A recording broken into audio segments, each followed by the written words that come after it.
అక్క గుర్తుందా అన్న? ఇది గుర్తుందా మీ అందరికి? 2014లో చంద్రబాబు నాయుడు గారు స్వయాన సంతకం పెట్టి ముఖ్యమైన హామీలు అని అంటూ మీ ఇంటికి పంపించిన ఈ పాంప్లెట్ లో రాసినది రైతుల రుణాలన్నీ మొదటి సంతకంతోనే మాఫీ అన్నాడు. జరిగిందా?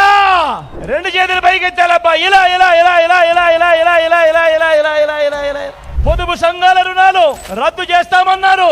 జరిగిందా? ఇంటింటికి ఓ ఉద్యోగం ఇచ్చాడా? ప్రతి పేదవాడికి 3 సెంట్ల స్థలం, కట్టుకునేందుకు పక్కా ఇల్లు, 1 సెంటు స్థలమైనా ఇచ్చాడా అని అడుగుతా ఉన్నా మీ అందరితో.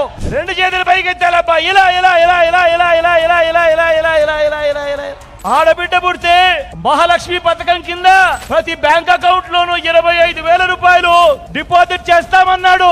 1 రూపాయి అయినా చేశాడా అని అడుగుతా ఉన్నాను. ఎస్సీ కులాలలో ఎవరైనా పుట్టాల